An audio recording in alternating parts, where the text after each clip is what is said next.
Salve, salve nação, modo irônico na área, e estamos aqui com mais um vídeo com as últimas informações do Flamengo.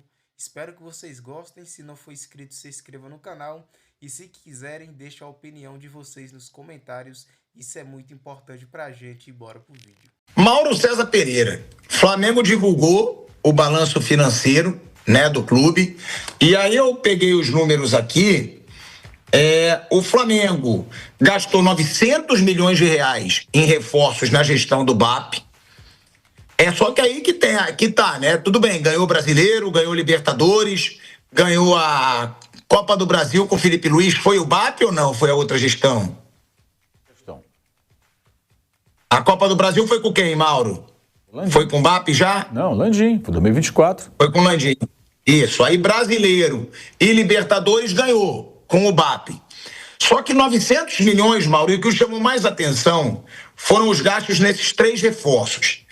Paquetá, 54 milhões de euros com comissões, intermediações e impostos, 315,6 milhões de reais.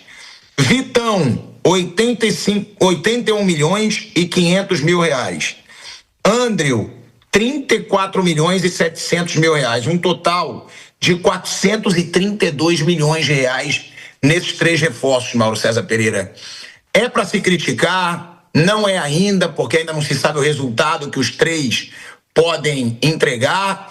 Eu achei bizarro, eu já falo, eu acho que não vale esse investimento. Mas eles podem ganhar tudo, tá bom, mas outros jogadores também poderiam e poderia contratar jogador mais decisivo, na minha opinião, com esse valor do que os três.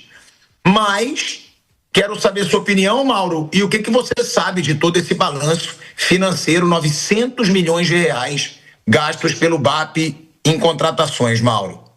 O que eu sei é o que está publicado, que todo mundo sabe, mas isso não é novidade. A gente já sabia que o Paquetá custou 42 milhões e que chegou a pouco mais de 50 com impostos, taxas e comissões. Já foi divulgado na época, extraoficialmente, valores do Andro, os 9 milhões e pouco fora taxas e comissões, etc., do Vitão. Isso tudo diz muito sobre o trabalho muito fraco do senhor José Boto, que gasta mais do que gastava o Marcos Braz, se bobear. Não tem nenhum diferencial em relação ao Rodrigo Caetano, esses outros que passaram pelo Flamengo. Acho até que em alguns aspectos é pior. Não me parece um bom gestor. O pessoal comenta muito que muita gente no CT não gosta dele e tal. Não trouxe nenhum jogador de scout, trouxe um ucraniano lá, que é o chefe do scout, que não apontou nenhum jogador. O Flamengo não achou nenhum Pablo Mari, ainda tem a cara de pau de falar de vez em quando, não, porque no Flamengo não dá para trazer jogador sem muito nome, a torcida não aceita. O Pablo Mari chegou no Flamengo, foi titular e campeão. O Rodrigo Caio chegou com um histórico de lesões, foi recuperado, jogou, deu retorno técnico, depois voltou a ter lesões, acabou pendurando a chuteira posteriormente e ajudou o Flamengo como auxiliar técnico do Felipe Luiz no ano passado.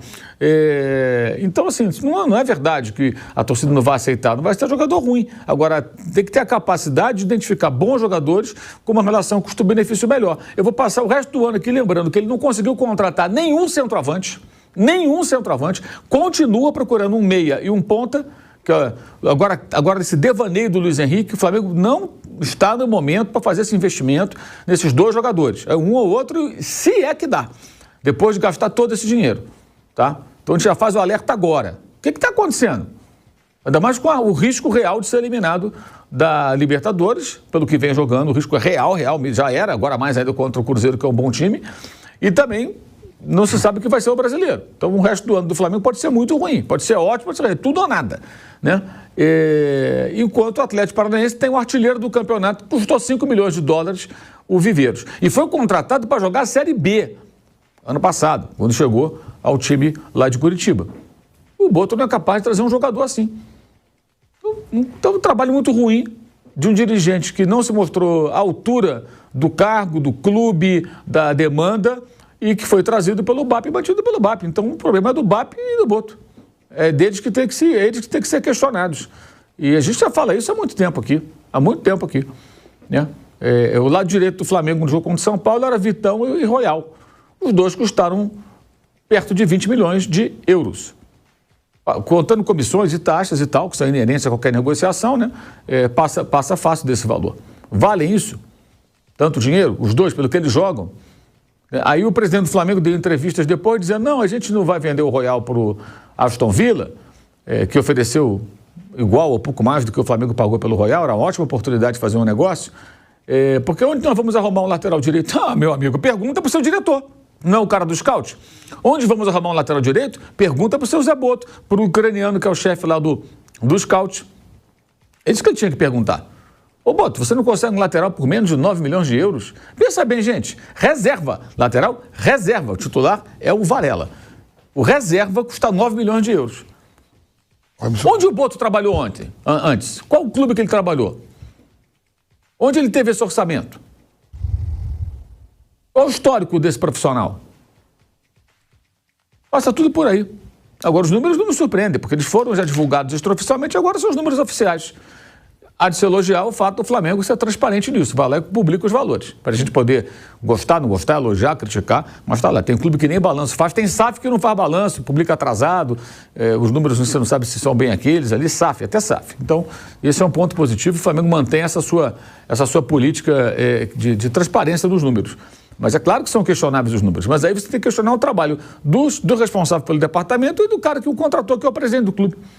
É sobre isso. Mas, Mauro, você então acha a política de contratações do Flamengo muito abaixo? Você acha que está bem ruim, né? Porque paga muito caro para jogador que não está entregando tanto. Eu acho que só contrata jogador caro. Não consegue identificar oportunidades de mercado. Esse é o ponto. Você tem que ter uma diversidade. O Paquetá, se quer contratar, ia ser caro. O Paquetá, ao desconto de você, ele não estava na descendência da carreira. Ele estava no melhor momento da carreira. Bem no West Ham. Poderia ter ido para o Manchester City, não foi por conta daquele problema que ele teve lá das apostas.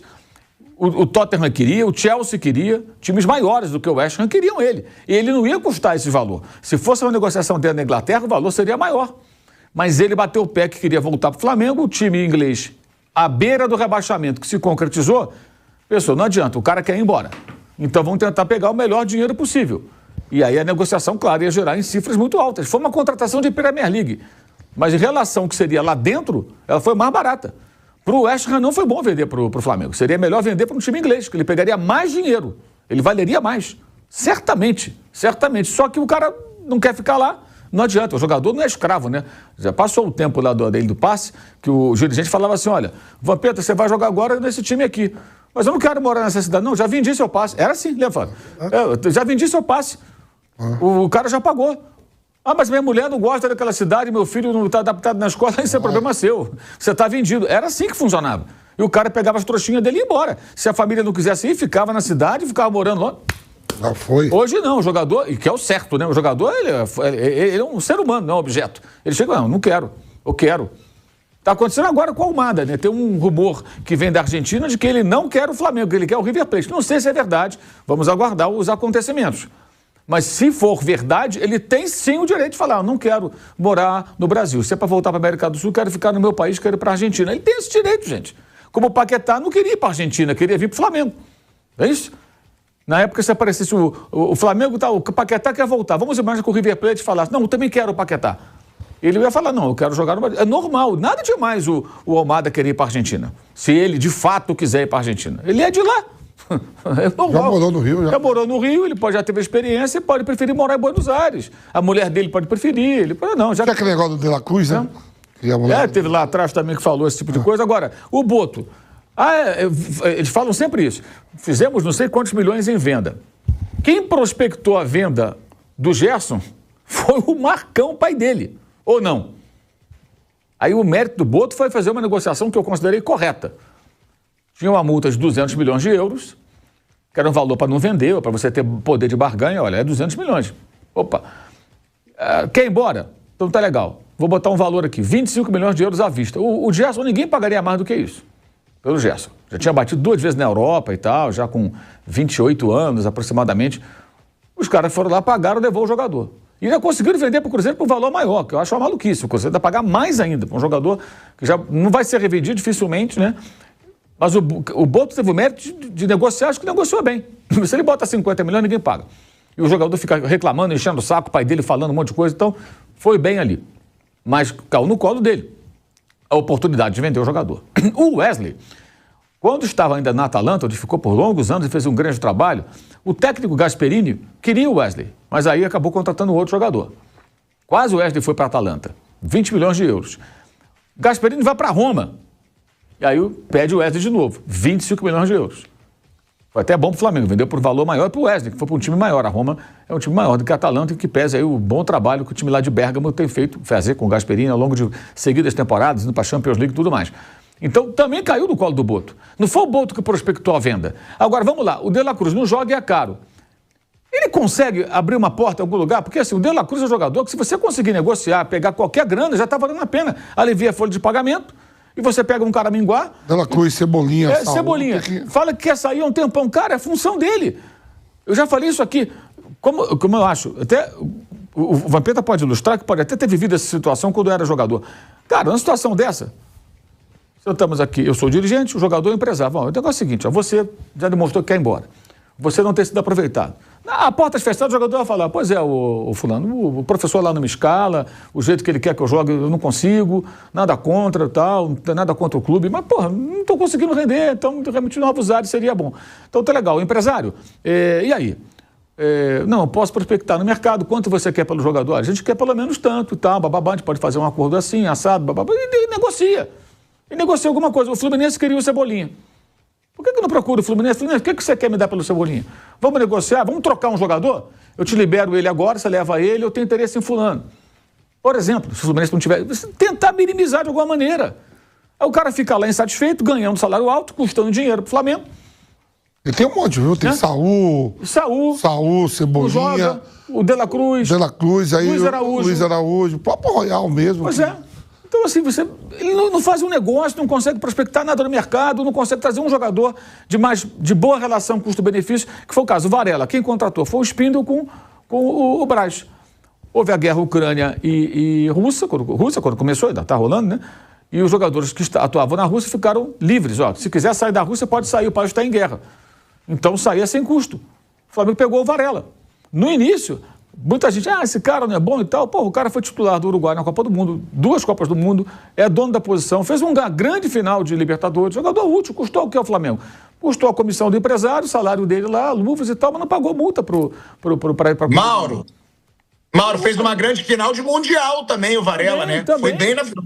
Também. Então, assim, o Boto não fez nenhum negócio assim, cara. Ele não encontrou um jogador útil que possa compor elenco. Não achou nenhum, está 1 ano e meio no Flamengo, cara. E chegou com fama de ser o cara do scout. Por que o Mbappé não cobra isso dele? Será que não cobra? Aí todo jogador tem que custar uma fortuna? O que é isso? Como eu falei aqui outro dia, mais ou menos o seguinte, o Flamengo parece aquele cara snob que só compra coisa cara. Aí se ele chegar, por exemplo, um dia, ter uma promoção numa loja que ele gosta de comprar, e um sapato que custa 1.000, está custando 500, e ele gosta do sapato, isso não vou comprar não, já está na liquidação, ele só compra que se for 1.000. Mas sapato que você gosta. Você quase comprou no outro dia, agora caiu a metade do preço. Você não gostou do sapato? Compra. A mulher dele fala para ele, você não viu outro dia que quase levou? Agora não, já está em liquidação, não quero não. Eu gosto quando é lançamento. Os nobres, sabe? Não compra. Porque agora está em liquidação, ou seja, agora qualquer um pode comprar. Eu gosto. O Flamengo parece esse cara, só compra jogador caro. Não estou falando que tem que trazer jogador ruim. O Boto tinha que ter a capacidade de enxergar oportunidades de mercado. E no elenco você vai ter os caras que são os principais e tem alguns jogadores de composição, que são os cumpridores, um lateral, um zagueiro, um volante ali, que vão cumprir. Todo mundo é caro pra caramba, cara. É isso aí, galera. Esse foi o vídeo de hoje. Espero que vocês tenham gostado. Trouxe aí algumas informações do Flamengo, que não jogou esse domingo. O Flamengo que vem com sequências de jogos ruins e vai enfrentar o Cruzeiro na Libertadores. Então, é muito importante que a gente retorne a jogar um bom futebol para enfrentar o Cruzeiro. O Cruzeiro que tem uma excelente equipe, tem bons jogadores, mas a gente também tem muito potencial. E para mim o Flamengo tem mais potencial do que o Cruzeiro. O Flamengo tem bons jogadores que podem decidir uma partida em apenas um lance. Então, eu creio que o Flamengo é favorito para vencer esse jogo diante do Cruzeiro. Dito isso, favoritismo não ganha jogo. O que ganha jogo é bola. E bola é uma coisa que está faltando no time do Flamengo. Mas a gente sabe da capacidade dos jogadores. O time passou muito tempo parado aí durante a Copa do Mundo. Tem alguns jogadores que estão retornando agora, Arrascaeta, Pulgar, Carrascal. A gente precisa dar um tempo para o time se reorganizar e não adianta a gente a cada derrota ficar querendo mudar de técnico, que não vai mudar nada. A gente está em uma época da temporada cirúrgica. A gente precisa fazer decisões cirúrgicas para não atrapalhar o desempenho da equipe. E é isso aí, galera. Tamo junto.